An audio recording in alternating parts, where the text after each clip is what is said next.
You are listening to Basement Chronicles with Lisa Dublin, episode number 24. Hey, you made it! Welcome to my basement. I'm Lisa Dublin, a health and life coach, and I help professional and executive women to live, lead, and speak with confidence. Because you know what?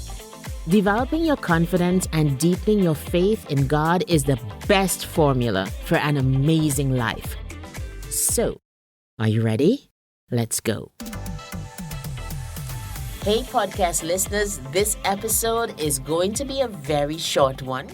At the time of recording, I have not traveled to St. Lucia, but I'm recording ahead of time because I know that it's gonna get busy when I go home to my Caribbean beloved island of St. Lucia to perform for the St. Lucia Jazz and Arts Festival. I hope to see you there. If you're on the island, come say hi.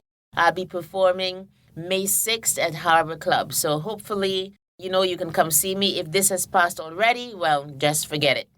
So I want to talk today about the atomic habit of faith and fitness. And I did address it in episode number 7 when I put 3 things together: faith, fitness, and fire. But I want to come back to it because we are approaching halftime, right? And we have to be aware that if you have not accomplished your goals or are not nearly where you're supposed to be by this time of the year, it could be not because you're lacking desire, but because you have not put systems in place. And I feel like if you have a system of faith and fitness, you put yourself in the right foundational mode for you to then go out every day and accomplish more. And people ask me this all the time, like, how are you not tired? How do you keep on going? How do you seem to have all the energy? Now, I'm not sure that I have the exact answer to that question.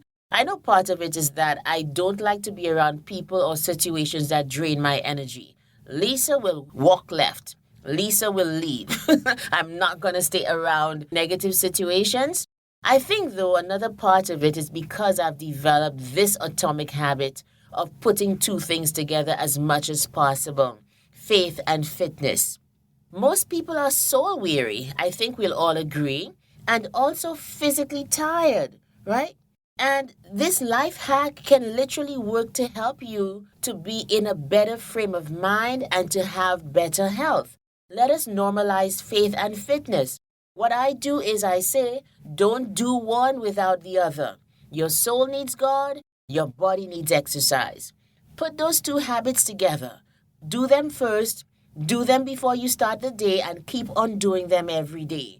That way, you are going to have clarity for life and energy to be productive. When we don't have life-giving habits in our lives, we can find ourselves in depression and illness, listlessness, not wanting to live, not having purpose, all of the things. I don't think that we need to accept that kind of lifestyle, especially as we have gotten older. I have found a lot of my colleagues just seem to have settled, are not very active, are already talking about knee problems and high blood pressure and, all of the things that people seem to accept as part of the scourge of getting old, when in fact these are literally choices that we make, or choices that we make that lead to us having those lifestyle diseases and experiencing many more negative things than if we had proper habits. You can be the person who spends time daily with your maker and also have energy to run the vision. Let us again, I say it again, let us normalize faith and fitness. And I want you to remember this part of the podcast, replay it as much as possible. Are you ready? Wake up, do your devotions, work out, then start your day. Can we try it again? Wake up, do your devotions, work out, then start your day.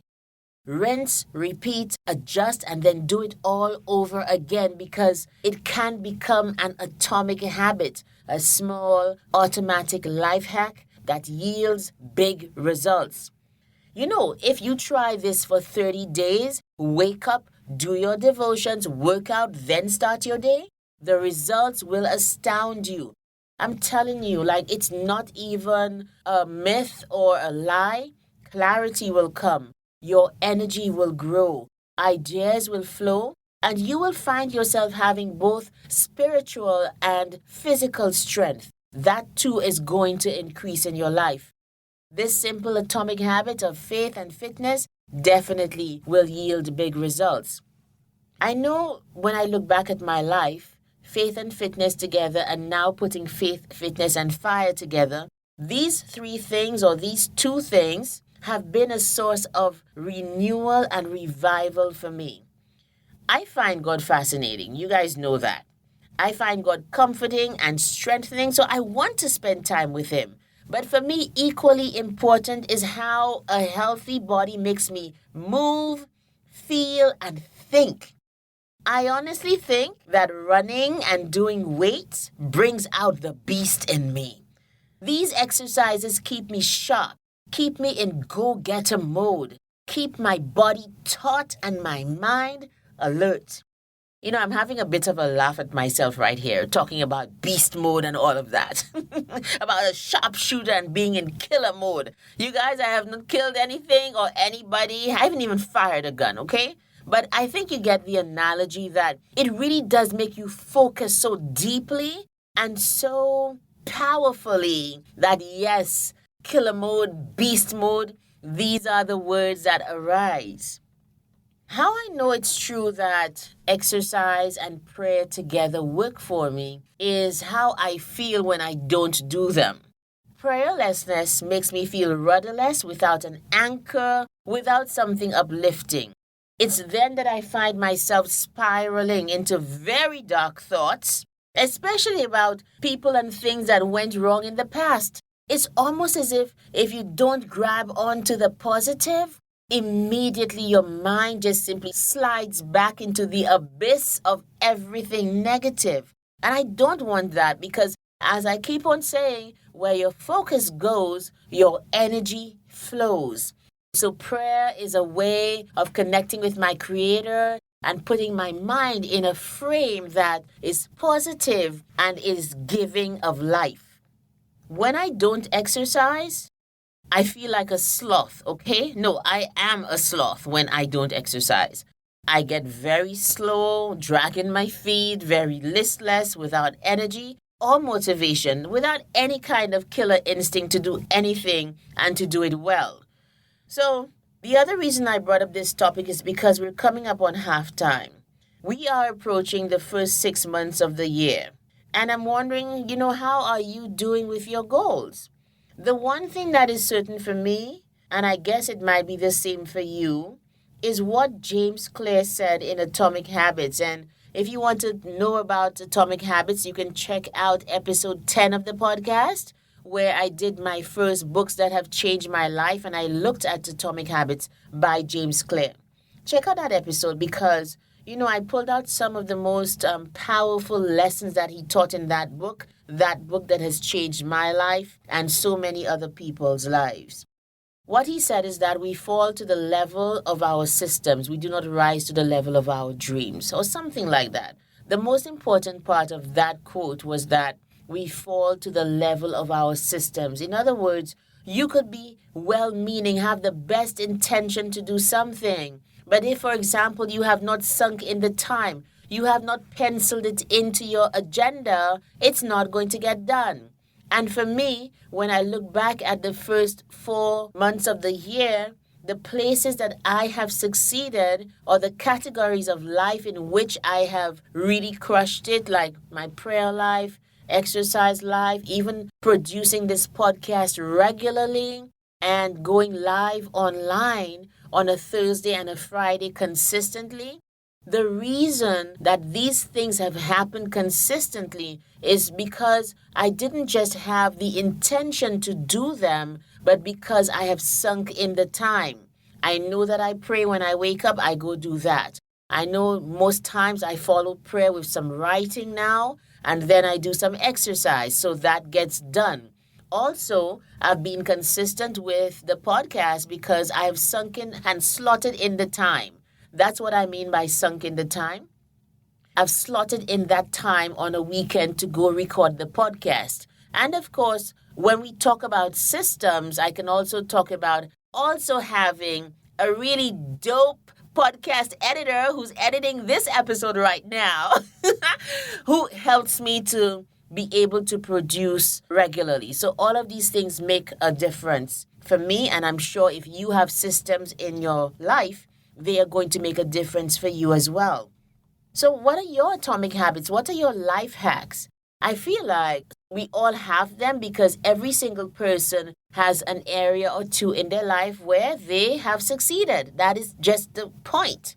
And so you have to look at where you have succeeded to kind of figure out what are the systems that you put in place to succeed. And once you figured that out there, you can then apply the same methodology of putting systems that work in place for the areas in your life where you need help. I hope this episode was just nice and cozy. I hope you got a point or two. Please let me know. Take down my email address real quick. It's lisa@lisamdublin.com. Can I repeat that? lisa@lisamdublin.com. I really want to hear what you think of the podcast. Please email me and let me know. I'm very also interested in how can I improve it? Like, what would you want to hear about? What would keep you listening to this podcast even in 10 years' time? Let me know, and I sure will try to do my best with it. I'll see you in the next episode. Bye. Thank you so much for listening today. Now, I know that you prioritize your growth and success. So if you feel stuck in any area of your life, why don't you consider life coaching? My signature program, How to Get Unstuck Total Transformation, has helped so many professional and executive women to free themselves of limiting beliefs and habits, learn to love and prioritize themselves, set firm boundaries and stick to them, be more confident, move up exponentially in their careers, and become the best versions of themselves. How badly do you want to get unstuck? How badly do you want to be the best version of you? If you desire more, take the first step right now. Go to my website, lisamdublin.com/coaching, and book a consultation with me. Let's talk about your coaching needs, because the life you want is totally possible.